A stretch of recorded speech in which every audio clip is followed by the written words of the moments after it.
The signal. First Officer Sarah Chen stood at the bridge of the UES Prometheus, Earth's most advanced deep space vessel, when the sensors first detected the anomaly. The massive display before her showed a ripple in spacetime that shouldn't exist, a distortion that made her 17 years of space exploration experience suddenly feel inadequate.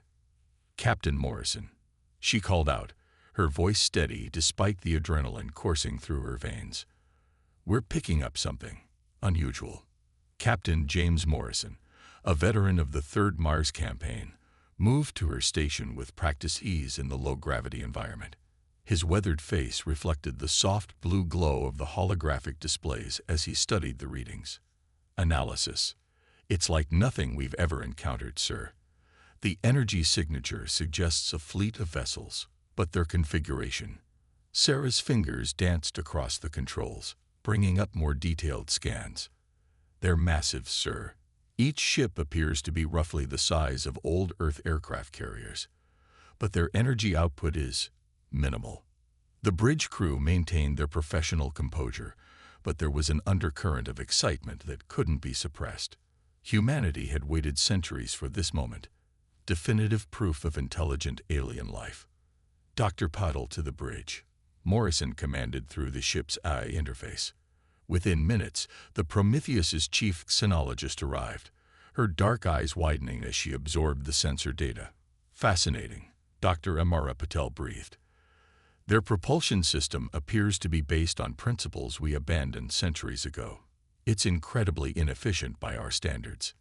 Morrison's expression remained neutral, but his mind was racing through tactical scenarios. The Prometheus carried enough firepower to level a small continent, yet their standing orders were clear: peaceful contact whenever possible. Options. "They haven't detected us yet," Sarah noted. "Our quantum shielding is still operating at peak efficiency. We could observe them without." The ship's AI interrupted with its characteristically calm voice. "Alert. The alien fleet has altered course. They appear to be conducting a systematic scan of this sector." "They're looking for something," Morrison mused. "Or someone. Dr. Patel, your assessment." The xenologist was already running simulations on her tablet. "Their search pattern suggests a civilization that relies heavily on protocols and predetermined responses. The methodical nature of their movement indicates a highly structured society." "Sir," Sarah interjected, "they're approaching the Epsilon colony's trade route. If they maintain their current course, they'll intercept our civilian ships within 48 hours. Morrison straightened, his decision made. "We can't risk civilian contact without understanding their intentions. Lieutenant Wong, bring us about. We're going to introduce ourselves." "Aye, sir," the helm officer responded, his fingers already plotting an intercept course. On board the lead alien vessel, High Commander Zach Strahl of the Collective watched in confusion as his sensor operators reported conflicting data. Where moments ago there had been empty space, now their instruments detected a vessel of impossible proportions. "Impossible," his chief scientist, Venkar, declared. "No species could construct a ship with such energy readings. Our instruments must be malfunctioning." But they weren't malfunctioning. The human vessel had simply chosen to become visible, its quantum shielding peeling away like layers of an exotic fruit. The sight sent waves of panic through the Collective's crew. Their entire civilization was built on predictability, on the careful advancement of technology through methodical, incremental steps. What they saw before them defied their understanding of natural progression. "By the first light," Zach Strahl whispered. The vessel approaching them was smaller than their own ships, yet their sensors indicated power readings that dwarfed their entire fleet combined. More disturbing still were the weapon systems their scans couldn't even begin to comprehend. "They're hailing us," his communications officer announced, her voice trembling. The message that came through was simple, transmitted in multiple formats and frequencies simultaneously. Another display of technological prowess that sent shivers through the Collective crew. "This is Captain James Morrison of the United Earth ship Prometheus. We come in peace and offer greetings on behalf of humanity." Zax Trull felt the weight of history on his shoulders. His species had always assumed they would be the ones to discover less advanced civilizations, to guide them toward enlightenment. Instead, they found themselves facing a species that had somehow achieved what their scientists had deemed impossible. "How should we respond, High Commander?" his first officer asked. Before Zax Trull could answer, his tactical officer called out in alarm. "High Commander, their vessel. It's deploying something." They watched in collective horror as small, sleek objects emerged from the Prometheus. But rather than weapons, they were probes, carrying with them libraries of human culture, science, and history, freely offered to a species they had just met. It was the final shock that broke their carefully constructed worldview. A species advanced enough to destroy them was instead offering knowledge, extending a hand in friendship while simultaneously demonstrating power that made their own fleet look primitive in comparison. "Open a channel," Zax Trull commanded, his voice steadier than he felt. "It seems we have much to learn about these humans." Back on the Prometheus, Morrison allowed himself a small smile as the alien response came through. First contact situations were always delicate, but humanity had learned long ago that the best way to approach them was with a combination of strength and generosity that left no doubt about either their capabilities or their intentions. "Sir," Sarah reported, "they're accepting our data package. Their responses indicate, well, sir, I think we scared them." "Good," Morrison replied softly. "Fear can lead to respect, and respect can lead to understanding. Let's show them who we really are." Cultural clash. The delegation chamber aboard the Prometheus hummed with nervous energy as the ship's environmental systems adjusted to accommodate the collective's representatives. Dr. Amara Patel watched through the observation window as the alien diplomats emerged from their shuttle, their crystalline environment suits glittering under the chamber's soft lighting. "Remarkable," she murmured, noting how the aliens' tripedal locomotion created an almost hypnotic rhythm. Their entire biology seems to have evolved around mathematical precision. Captain Morrison stood beside her, his dress uniform perfectly pressed for the occasion, which makes us the most chaotic species they've ever encountered. "Your cultural brief was quite clear on that point, Doctor." "Indeed." Amara checked her tablet one final time. "The collective's entire civilization is built on predictability. They spend decades planning single technological advances, the idea of human innovation, our tendency to leap forward through inspiration and necessity. It terrifies them." The alien delegation entered the conference room with mechanical precision, each movement carefully choreographed. High Commander Zax Trull led the group, his environment suit more elaborately decorated than the others, indicating his rank. "Welcome aboard the Prometheus," Morrison said warmly, as the ship's AI provided real-time translation. "We're honored to host this historic meeting." Zax Trull's response came through the translators with a distinct tone of unease. "Your hospitality is noted, Captain Morrison, though we must express concern about the irregular spacing of your greeting party. Perhaps we could adjust our positions to achieve optimal diplomatic geometry." Sarah Chen, standing nearby, barely suppressed a smile. The collective's obsession with perfect formations and geometric arrangements had been evident in everything from their ship designs to their communication protocols. Of course, Morrison agreed smoothly, though he made only minimal adjustments to his position. It was important to demonstrate flexibility, while also helping the aliens understand that humans operated differently. "We have reviewed your historical database," Zax Trull continued, his translator conveying a mix of horror and fascination. "Your species' development is disturbing.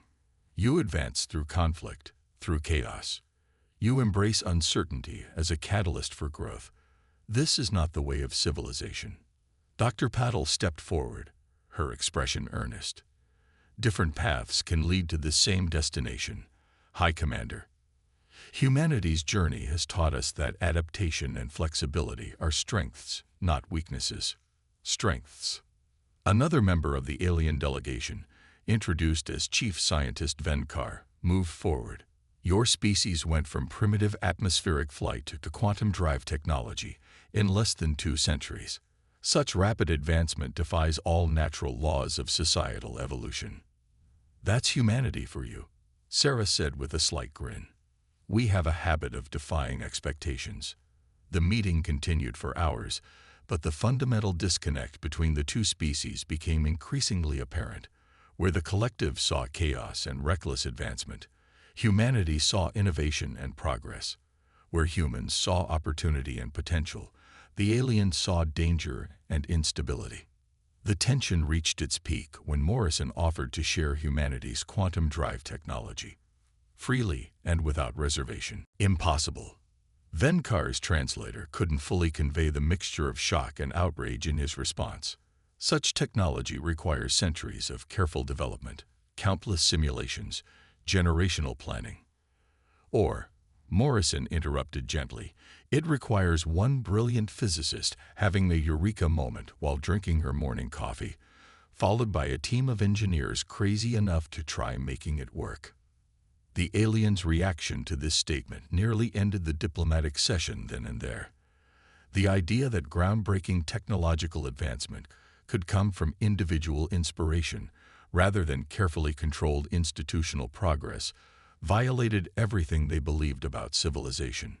Yet it was Dr. Patel who managed to bridge the gap, if only slightly. High Commander, she said, pulling up a holographic display of Earth's history. Look at nature on our world. Evolution isn't always a straight line. Sometimes it leaps forward through adaptation to challenge. Humanity's development follows the same pattern. We face obstacles. We adapt. We overcome. It's not chaos. It's growth. Zaxtrahl studied the display for a long moment. Your species is dangerous, he finally declared, but his tone had shifted from fear to something closer to fascination. You achieve the impossible because you don't know it's impossible. You break rules you never knew existed. That's one way to look at it, Morrison agreed. We prefer to think of it as pushing boundaries. Speaking of which, he nodded to Sarah, who activated another holographic display, this one showing the detailed star chart. We've detected some unusual energy signatures in this sector, the kind that might indicate a threat to both our peoples. The alien's rigid posture somehow became even stiffer. You speak of the void storms, Zaxtrahl said. We have been studying them for 3 generations, developing models to predict their movement. We've been studying them for 3 weeks, Sarah replied, bringing up a complex simulation, and we think we've figured out how to neutralize them. The shocked silence that followed was broken only by the soft hum of the ship's systems. The collective representatives stared at the human delegation with what their body language suggested was a mixture of disbelief, terror, and growing respect. Perhaps, Zaxtrahl finally said, his translator struggling to convey the complexity of his tone. We have much to learn from each other after all. Battle lines. The void storm loomed on the Prometheus's main display like a tear in reality itself, its swirling energies casting an eerie purple glow across the bridge. Captain Morrison studied the tactical readouts with growing concern as more data poured in from the probe network they deployed. It's accelerating, Sarah Chen reported, her fingers dancing across her console. The storm's expansion rate has increased by 300% in the last hour. Dr. Patel's voice came through the comm system, tense but controlled. The collective's historical data was accurate. These storms consume everything in their path, ships, stations, even whole planets. But they've never seen one grow this aggressive. Speaking of our new friends, Morrison said, what's their status? The collective fleet is maintaining their observation position, Sarah replied. They're still running simulations. Morrison suppressed a sigh. The collective's methodical approach had its merits, but with a cosmic anomaly bearing down on populated systems, their caution was becoming a liability. High Commander, Morrison opened a channel to Zaxtrahl's ship. The storm will reach the Epsilon colony in less than 6 hours. We need to act now. Impossible, came the response. Our models require at least 48 hours to achieve optimal prediction accuracy. To act without complete data will be better than not acting at all. Morrison cut in. Look at your own readings. This storm is different. It's evolving. There was a long pause before Zaxtrol responded. What you suggest? It violates all established protocols for anomaly containment. We cannot. The storm pulsed, and new alarms blared across both fleets. A massive energy tendril lashed out, narrowly missing one of the collective's sensor platforms. Fascinating. Dr. Patel's voice held a note of discovery that Morrison had learned to both respect and fear. The storm's not just growing, it's learning. It's adapting to our presence. Like any good predator, Morrison muttered. He made his decision. Sarah, bring our quantum lance online. Doctor, is your containment theory ready to test? Ready as it'll ever be, she replied. But Captain, we'll need the collective's help. Their ship's resonance fields are the key to stabilizing the quantum matrix. You cannot. Zaxtrol's voice held genuine panic. To deploy untested theories against an anomaly of this magnitude. High Commander, Morrison interrupted, his voice firm but respectful. In the time we've spent talking, your sensors must have confirmed what ours are showing. This storm isn't following any of your historical patterns. It's not behaving like a natural phenomenon anymore. That's exactly why we must proceed with caution. We cannot. The storm pulsed again, this time more violently. 3 of the collective's sensor platforms vanished in bursts of purple energy. We're out of time, Morrison declared. Humanity has survived because we adapt faster than our challenges. Right now, that storm is adapting. We need to adapt faster. On the main screen, they could see the collective ships maintaining their perfect formation, a geometric pattern that would have been beautiful if it wasn't so frustratingly rigid in the face of crisis. Sarah, Morrison commanded, execute maneuver pattern Delta 7. Let's show them how humans handle a crisis. The Prometheus moved with a grace that belied its size, taking up position between the storm and the collective fleet. Energy began building in its quantum lance, the weapon's power making the local space-time fabric shiver. High Commander, Morrison tried one last time. I respect your protocols. I respect your civilization's achievements. But right now, I need you to take a leap of faith. Dr. Patel's theory is sound, but we need your ship's resonance fields to make it work. Without them, we might survive this, but your colonies won't. The silence that followed felt eternal. On the collective's bridge, Zaxtrol faced a decision that went against everything his civilization believed in. To act without complete data, to trust in untested theories, to embrace chaos in the name of survival. It was anathema to everything the collective stood for. The storm pulsed again, stronger this time. Warning signals blared across both fleets as their sensors detected a massive energy buildup. It's preparing to jump, Dr. Patel reported urgently. If it makes that transition, it'll tear a hole in space that'll consume this entire sector. Morrison watched the collective fleet, his hand hovering over the command to initiate their desperate plan, with or without alien help. Then, finally, Zaxtrol's voice came through, sounding almost resigned. The collective has existed for 10,000 years by following our protocols, he said. But perhaps survival requires adaptation. What do you need us to do, Captain? Morrison allowed himself a slight smile. Dr. Patel will transmit the resonance frequencies. Position your ships in a spiral pattern around the Prometheus, and be ready to improvise. Improvise. The translator couldn't quite convey the mix of horror and determination in Zaxtrol's voice. You truly are terrifying creatures, humans. You have no idea, Morrison replied, watching as the alien ships began to move. Let's show this storm what happens when order and chaos work together. The human factor. Time seemed to slow as the combined fleet moved into position around the void storm. The Prometheus's quantum lance pulsed with barely contained energy while the collective's ships arranged themselves in an intricate spiral pattern, their resonance fields creating a complex geometric web in space. Resonance field integrity at 97%, Sarah reported, her voice steady despite the tension. The collective ships are maintaining position. Mostly. Dr. Patel's voice came through the comm, excitement barely contained. Their precision is incredible. The resonance pattern they're generating is almost perfect. Almost isn't good enough. Morrison responded, watching the storm's energy readings spike again. The containment field needs to be perfect, or this whole thing fails. Impossible. Zach Strahl's agitated voice cut through the channel. We have achieved maximum geometric efficiency. Our formations cannot be improved. Morrison exchanged a glance with Sarah. No offense, High Commander, but you're thinking too rigidly. Dr. Patel, show them what we discussed.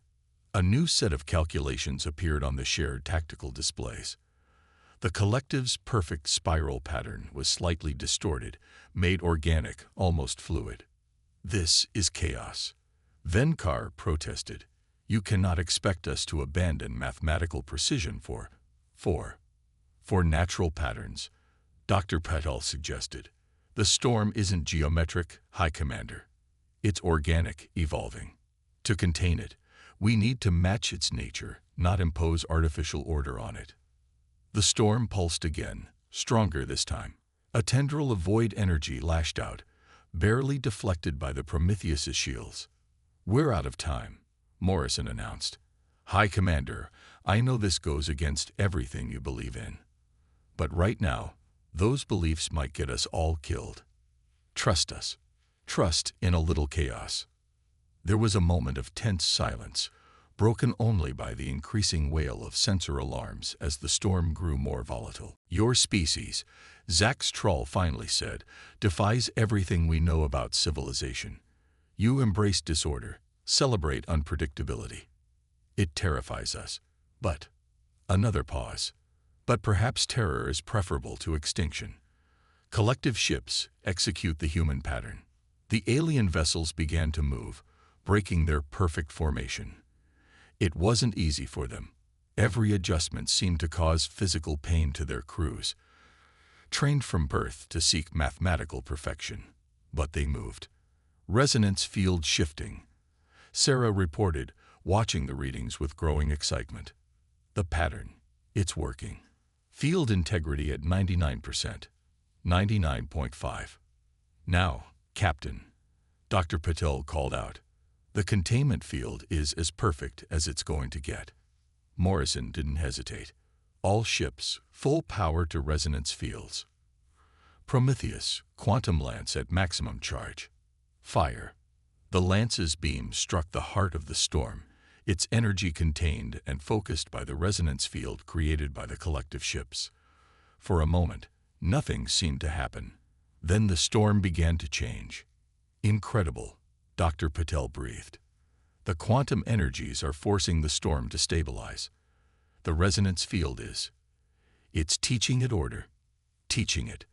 Zach Strahl's translator couldn't quite convey his confusion. A cosmic anomaly cannot be taught. Why not? Morrison asked, watching as the storm's chaotic energies began to form patterns within the containment field.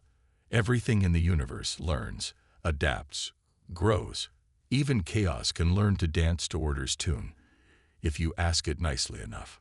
The storm's violent purple energy gradually shifted, taking on a crystalline structure that reflected both the mathematical precision of the collective's technology and the organic flexibility of the human approach. It was beautiful, a perfect fusion of chaos and order. By the first light, Venkar whispered, "We are succeeding with an untested theory and imperfect formations.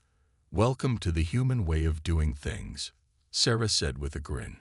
Sometimes the best solutions aren't found in simulations and protocols. Sometimes you have to trust your instincts and embrace a little chaos. The storm continued to transform, its deadly energy being converted into something new, something neither species had seen before. As they watched, the former threat became a swirling dance of light and energy, contained within their combined field. What happens now? Zach Strahl asked, his voice holding a new note, something that might have been wonder. Morrison smiled. Now, Now we study it together. Your precision, our creativity. Imagine what we could learn, what we could achieve, if we stopped seeing our differences as weaknesses and started seeing them as strengths. And there, in the space between order and chaos, two vastly different civilizations began to understand each other a little better. New understanding. 6 months after the Void Storm incident, the Prometheus docked at Harmony Station, a newly constructed facility that would have been impossible just months ago. The station's unique design merged collective precision with human innovation, creating something entirely new in the process. Captain Morrison stood at the observation deck, watching as ships from both civilizations moved smoothly through their docking procedures. Human vessels, sleek and powerful, maneuvered with practiced ease alongside the geometric perfection of collective crafts. Still hard to believe sometimes, isn't it? Sarah Chen approached, having just finished her shift. A year ago, they would have rather faced extinction than break formation. Now look at them. Below, a collective ship was executing a decidedly non-standard docking maneuver, adapting to unexpected turbulence with almost human-like flexibility. They're learning. Morrison nodded. And so are we. Dr. Patel joined them, her eyes bright with excitement. The latest data from our joint research team is extraordinary. The collective's methodical approach to quantum mechanics, combined with our theoretical innovations, we're making breakthroughs that neither species could have achieved alone. High Commander, Morrison greeted as Zax Trull approached, his environmental suit now featuring asymmetrical patterns that would have been unthinkable in collective society just months ago. How are your people adapting to the joint command structure? It remains challenging, Zax Trull admitted, but the results are undeniable. Our ships are more efficient, our responses more effective. Even our most conservative council members cannot argue with success. Speaking of success, Dr. Patil activated a holographic display, showing the contained and transformed Void Storm. Our latest analysis suggests we didn't just stop it. We created something entirely new, a stable quantum matrix that could revolutionize both our civilization's understanding of spacetime. From destruction, creation, Venkar added, joining the group. The chief scientist had become one of the strongest advocates for human collective cooperation. It is not the way of the collective, but perhaps that is why it works. The station hummed around them, its hybrid systems representing the best of both worlds. Human inspiration had made the impossible possible, while collective precision had made it stable and sustainable. You know, Morrison said thoughtfully, when we first met, you called us terrifying. You are still terrifying, Zax Trull replied, his translator conveying what might have been humor. You take risks that make no logical sense. You leap before looking. You embrace chaos as if it were a friend. But, Sarah prompted, smiling. But perhaps the universe needs a little terror now and then. A force that looks at the impossible and says, why not? A species that meets the unknown not with careful calculation, but with bold curiosity. Through the window, they could see the transformed Void Storm energy being carefully channeled into the station's new quantum core, providing power in ways neither species had imagined possible before their collaboration. The Council has approved the expansion of the Joint Fleet Program, Zax Trull announced. They believe, and I agree, that there are more storms out there, more threats that neither of us could face alone, and more discoveries to be made. Dr. Patel added enthusiastically. The quantum matrices we're developing, the new understanding of space-time itself. Together, Morrison nodded. Order and chaos, precision and inspiration, caution and courage. Not opposing forces, but complementary ones. As if to emphasize his point, a new ship emerged from the station's construction dock, the first of its kind, built by both species. It combined the collective's mathematical precision with humanity's innovative design, creating something that would have been impossible just months ago. It's beautiful, Sarah breathed, watching the ship's quantum drive flare to life. It's imperfect, Venkar noted. The geometric ratios are off by 0.3%. Exactly, Morrison smiled. Perfect in its imperfection, like the universe itself. The hybrid ship moved gracefully into formation with vessels from both fleets, a symbol of what was possible when different paths led to the same destination. As they watched, more ships joined it. Human and collective vessels flying together, each learning from the other, each becoming something more than they had been before. So, Morrison turned to Zach Strahl, ready to see what else is out there. What other impossible things we might achieve together. The High Commander's response came without hesitation, something that would have been unthinkable in the old collective. Lead the way, Captain. It seems humanity has taught us that the unknown, while terrifying, can also be fascinating. Above them, the stars beckoned, not with the cold precision of mathematics or the wild call of chaos, but with something new, a harmony of both, a promise of what was possible when different worlds came together and dared to dream bigger than either could alone. The universe, they had learned, had room for both order and chaos, and in the space between, something wonderful could grow.